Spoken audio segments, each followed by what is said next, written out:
Baltimore, we're in hard times, but there's nothing but opportunity that will come out of this crisis.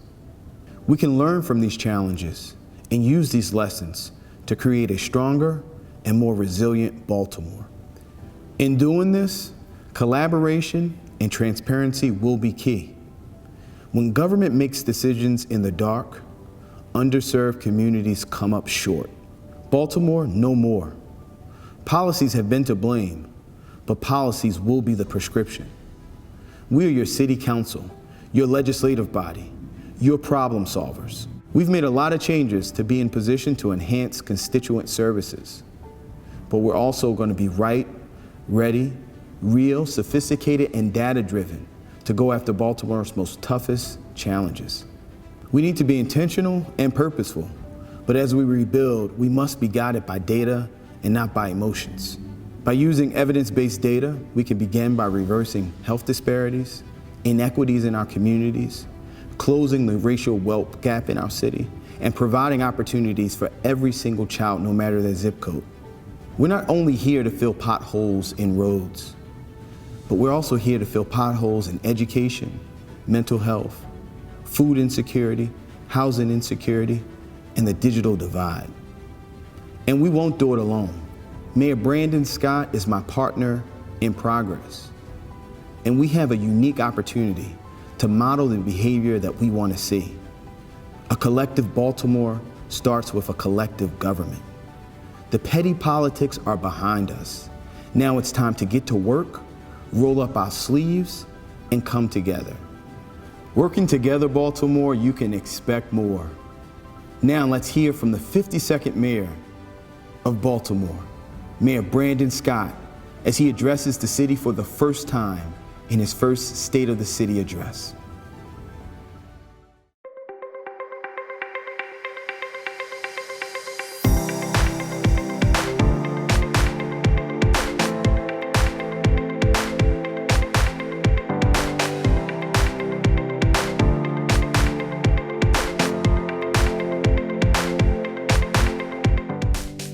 Good evening, and thank you for joining us for Baltimore's 2021 State of the City Address.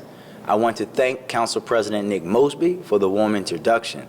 I've enjoyed our partnership over the years, and I look forward to what we can accomplish together. I also want to thank the Baltimore City Council for their commitment to improving our great city.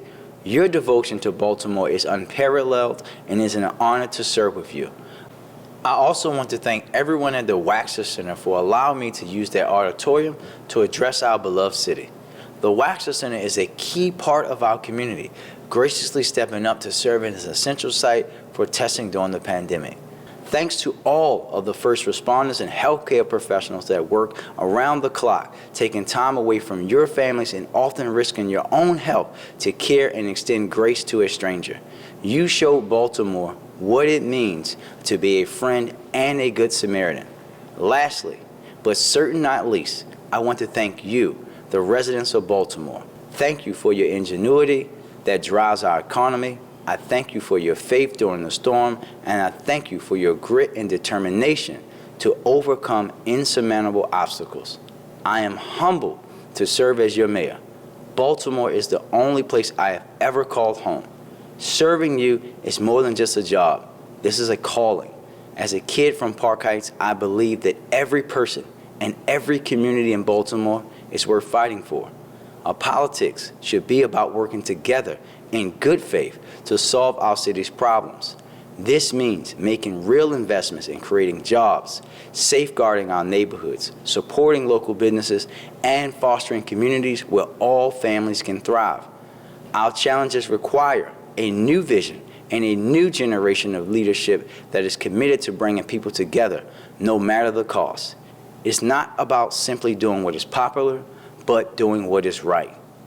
Every morning, I bring you to City Hall with me, and when I leave the office at night, your issues remain at the top of my mind.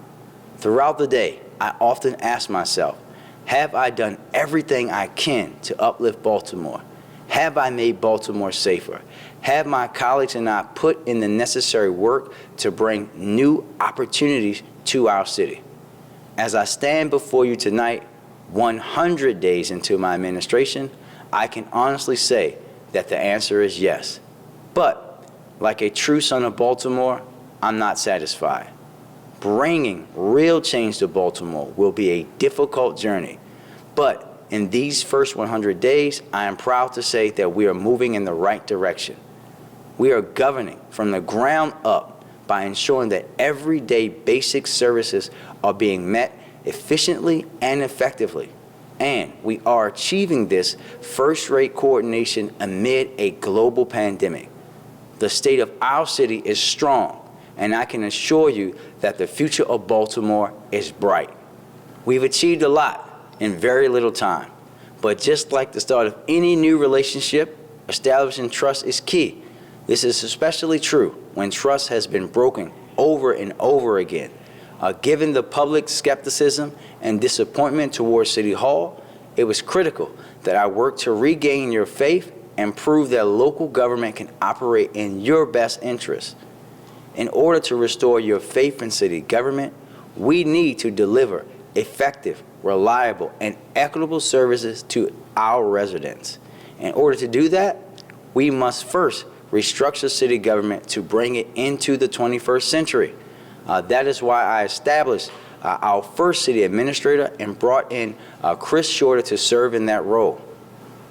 Next is building the right team. So I borrowed from Baltimore's forever GM, Ozzie Newsome, and selected the best talent I could find. The team is mixed with great homegrown talent and fresh national perspectives.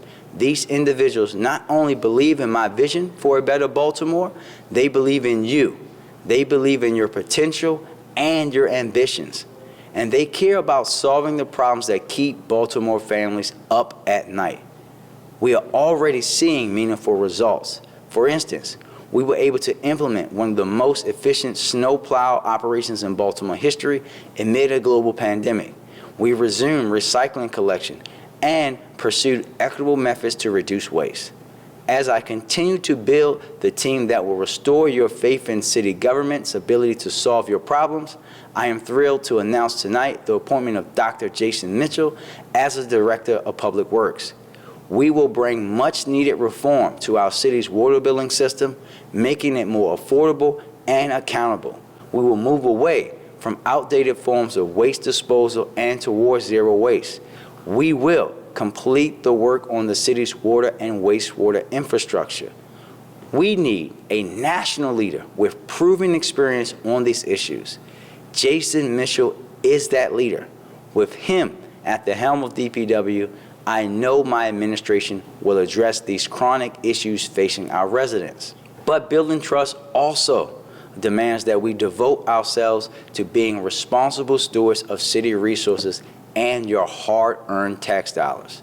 That is why we are working diligently on a top-to-bottom assessment of city agencies and processes to inventory city property, updating the city's 10-year financial plan, and exploring ways to expand community engagement in our budget process.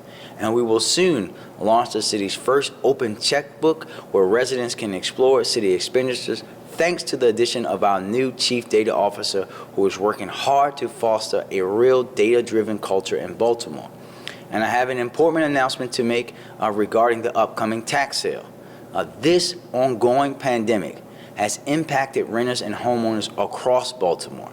In order to support our most vulnerable legacy homeowners, I am directing the Department of Finance to use every tool and resource available to us to make sure that no one loses their home to tax sale in the midst of this pandemic. You deserve a mayor that says what they mean and means what they say. And I set out to govern as such, with transparency, integrity, and accountability. A commitment to equity shapes everything my administration does. The racial and economic disparities that persist in our city are clear. Anyone who claims to be a leader in Baltimore, elected or otherwise, who fails to acknowledge these lingering disparities not only perpetuates racism, but invites history to repeat itself. We must all work together to build a more equitable Baltimore. My administration is committed to ensuring all Baltimoreans have an opportunity to help write the story of our great city. And To make sure of this, I appointed Dana Moore as Baltimore's first Chief Equity Officer. In this role, Dana will apply an equity lens to every aspect of city governance, making sure the people and places most overlooked in Baltimore see themselves in their communities reflected in our local government. And I am proud to announce that Baltimore is one of the first cities in the nation to officially appoint a Director of Broadband and Digital Equity. This role will focus on how to expand high-speed, affordable internet access to over 60,000 Baltimore households that are currently without this critical necessity. We will close the digital divide. In the next few weeks, I will also announce a local language access mandate that pushes city agencies to provide service in language beyond English to Baltimore residents. And my administration will invest $100,000 towards the translation of vital documents across city agencies in the coming fiscal year. This is all a part of my commitment to remove barriers that prevent immigrants from accessing key resources. But equity must play a role in how City Hall conducts business and who we conduct business with. That is why my administration is addressing the start inequity in city contracts by reforming our outdated procurement process. When it comes to issuing contracts to perform city services, we must make the process more equitable for the women and Black-owned local businesses right here in our backyard. For decades, too many Baltimoreans have been locked out of city government. I believe City Hall is the last place to turn away someone who wants to contribute to moving our city forward. It's on all of us, from our partners to our friends in labor, to ensure city employment remains accessible to our neighbors who have been impacted by the war on drugs. It is finally time to bring equity and professionalism to our city's hiring process while expanding the pipeline to employment for Baltimore residents. That is why I will issue an executive order in the coming days to suspend pre-employment drug screenings for public employees in non-safety sensitive positions. This is a long overdue first step to increasing opportunities for our hard-to-employ residents. Our rich diversity is one of the many aspects of our city that makes us great. Today, we must all commit to building a better Baltimore that values and truly reflects this diversity. Baltimore must send a strong message that no matter your race, gender, religion, sexual orientation, ability, income, or age, you can live and thrive here. And throughout my career and in my first 100 days as mayor, I have prioritized our youth. Our children are the city's future and our greatest asset. We must value and invest in them. My administration has a plan developed by the Children's Cabinet to address early childhood development, food insecurity, homelessness, literacy, and many other obstacles confronted by our young people. And we've already started to implement these efforts that will change children's lives. My administration has also begun the implementation of the Elijah Cummings Healing City Act, a measure that will make sure that Baltimore city agencies take a trauma-informed approach to how they interact with our residents. I also joined mayors from across the country in creating a guaranteed income pilot program, slated to start this fall. And although redlining and residential segregation are institutions of the past, their legacies continue to impact present-day inequality, especially during COVID-19. This is why we must consider bold solutions like guaranteed income to address historical injustices. We have seen it work elsewhere, and I look forward to examining the impact of this pilot program with the intention of building a case for federal action. And I am currently working with my Office of Employment Development to significantly increase the capacity of virtual youth works in 2021 to ensure that our youth have the opportunity to contribute to our economy and develop critical job skills over the summer. Everyone who grew up in Baltimore knows how important rec centers are to our communities. Tonight, I am announcing that rec centers will be reopening on April 5th. And in early April, we will open the Cahill Fitness and Wellness Center, a world-class recreation facility in West Baltimore. Over the course of this term, my administration will make investments in recreation facilities and youth programming so that every young person in this city can access safe and modern recreation facilities. But let me be very clear. As mayor, I understand that it is impossible for Baltimore to thrive when residents are not safe in their community. Violent crime is our biggest challenge, and reducing it remains my top priority.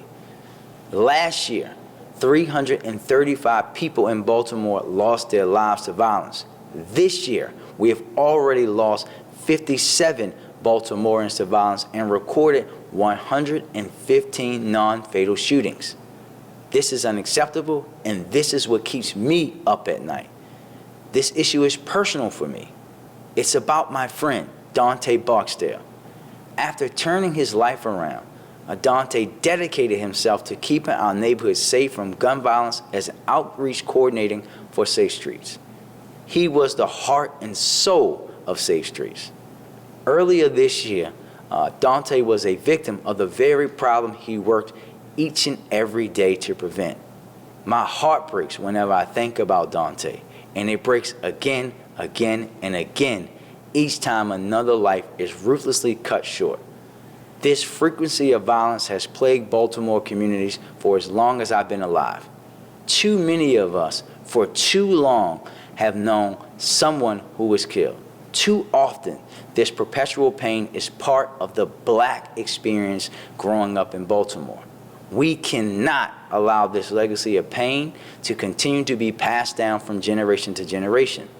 As your mayor, I will do everything in my power to stop the violence in our communities. My administration is increasing Baltimore's capacity to fight crime, addressing trauma, and the root causes of crime, also while building trust between law enforcement and the community they serve. And I am fully committed to implementing and reaching full compliance with our consent decree. And to strengthen accountability and oversight, my office hosts police stats meetings with Commissioner Harrison and the Baltimore Police Department every other week. We also hold monthly updates on the consent decree to increase community engagement. This process was designed to build a better department by tracking day-to-day performance. Moreover, every aspect of how BPD does their work is discussed in a solutions-oriented review of the department's data. But in order to ensure that all public safety agencies are working in true partnership to reduce violence in Baltimore, I asked Governor Hogan to allow me to restart the now defunct Criminal Justice Coordinating Council out of the Mayor's Office of Neighborhood Safety and Engagement. And we look forward to working with the governor and his team to make that happen. I am also working with BPD to improve methods for identifying and restricting the flow of illegal guns into our city. 63% of the guns recovered in Baltimore last year were originally purchased outside the state of Maryland. That fact is alarming and unacceptable. We will continue to focus on those who commit violence in our city and holding them accountable. But it's also essential that we focus for the very first time as a city on those who are bringing weapons into our city. This is why I partner with Everytown for Gun Safety for a first of its kind data intelligence tool to identify illegal firearms, solve crimes, and eliminate gun trafficking. This tool will help BPD through a dedicated assignment of detectives to identify leads and make connections more quickly and comprehensively for crimes involving firearms. I also established the Office of Neighborhood Safety and Engagement, appointing trusted advocate Shantae Jackson as its director. This organization will be working on implementing our comprehensive violence reduction strategy, which was released at Safe Streets Cherry Hill on Monday. This plan is based in equity, healing, and trauma-informed practices to improve public safety in Baltimore. But if we are serious about making neighborhoods safe, we must also make sure that police officers have the time and flexibility to address issues of violence while working in partnership with the community. This is why I'm introducing a bill into the Baltimore City Council to reduce the number of false alarm calls that require a police response. Right now, Baltimore residents are allowed to make as many as 15 false alarm calls to BPD before the police stop responding. Each of these calls takes an average of 15 minutes of officer time. That's time that officers are not spending on the calls that demand the most urgent response. Thousands of calls a year come into our 911 system for people who are in crisis. As the home to world-class health institutions such as Johns Hopkins and the University of Maryland Medical System, we must ensure that we are delivering premier clinical care for our residents experiencing behavioral health or substance use crises. Many of our 911 calls should receive a response from a clinician, not a police officer. I'm excited to announce that we are on the cusp of implementing a cutting-edge 911 diversion pilot program with our partners. This measure, which is similar to legislation that our U.S. Senator Chris Van Hollen is advocating for in Washington, will ensure that we are sending the most appropriate resources when our neighbors call for assistance. We are also excited to partner with Behavioral Health Systems Baltimore and other regional partners on the Greater Baltimore Regional Integrated Crisis System Program, which will develop improved care coordination for those experiencing crises throughout the region. This $45 million partnership will help transform behavioral health response services over the next 5 years, making a huge difference in the everyday lives of so many Baltimoreans in need of help. If combating crime was easy, everyone would do it, but it's not. Keeping neighborhoods safe is hard work, and it takes a comprehensive approach that requires all of us to play a role. And the vision I laid out for Baltimore is a major step forward. It's been a little over a year since COVID-19 changed our lives forever. As of today, we have lost 823 residents to this deadly disease. My heart goes out to all the families and loved ones of those that we've lost. As mayor, I was forced to make some tough decisions, but real leadership requires us to have the courage and always do the right thing. Baltimore, I want you to understand tonight that each and every decision related to COVID-19 was made out of my love for our people. Guided by science, public health experts, and data, we were able to formulate a plan to slow the spread of COVID, and we have seen real results. Through neighborhood mutual aid efforts, street-level public health interventions, and educational campaigns to combat misinformation, we have shown what is possible when we unite as one Baltimore. From the onset of the pandemic in March 2020 to today, Baltimore City and our devoted partners united to rekindle hope when hope for many families seemed lost. Together, we delivered 8 million meals, 18 million pounds of boxed groceries and produce, $6 million in direct food assistance, and $740,000 in community food grants. We even created the city's first cash assistance program and are currently distributing 1,500 prepaid debit cards. I am also committed to supporting our neighbors experiencing homelessness in non-congregate care settings during the recovery. And we are equally committed to engaging hotel owners in the city to add more permanent supportive housing to the portfolio of housing options within our community. My administration will continue to expand our mobile and community-based vaccination efforts to reach more of our residents where they are, especially as production of the vaccine increases. While I'll continue to push for an equitable distribution of this vaccine, I want to highlight that to date, 80% of the vaccines administered by our mobile vaccination units have gone to Black Baltimoreans. Leadership must meet the moral challenge of its day, and our health commissioner, Dr. Zaraza, boldly reflects this each day. We owe her, the entire Baltimore City Health Department, and their partners much gratitude. There are too many people to personally call out. You might not know their names, but they have saved countless lives across Baltimore. Lastly, I want to thank the Biden administration for taking this pandemic seriously. I also want to thank President Biden and our federal delegation for their leadership in passing the American Rescue Plan. This plan offers a real lifeline for Baltimore families and small businesses struggling to navigate the challenges of COVID-19. My office has followed the development of this legislation, and we are working closely with local agencies to prepare for an equitable, transparent, and expeditious distribution of these federal funds. Look, $670 million is an historic investment in Baltimore's future. But my goal for issuing these federal funds is clear. Baltimore will prioritize these funds to get Baltimoreans working again, help our businesses recover, and invest in our people in places that have been left out due to the inequitable policies of the past.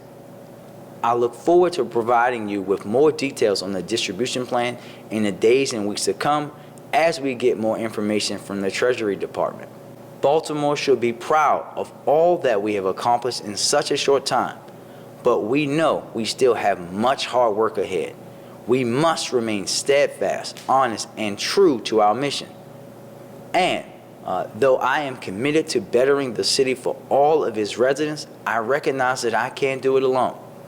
When I was first sworn in as mayor of Baltimore, I called on each and every one of you to get to work. Tonight I call on you again. And to all of you who proudly call Baltimore home, rest assured that my administration is just getting started. I know this past year was tough, but I will not give up, and neither should you. That is not what we do in Baltimore. We fight and we overcome the odds, but we can only do this together. If we want to make Baltimore the best version of itself, everyone must stay engaged. You can influence how decisions in City Hall are made. You can determine the solutions that we promote, and you have the power to shape how things are done. So keep organizing, keep volunteering. We can defeat COVID-19. We can build a Baltimore that is strong to support your ambitions. We can build a safer Baltimore where our children can thrive. Together, we will build a Baltimore that works for everyone. Thank you, and God bless the city of Baltimore.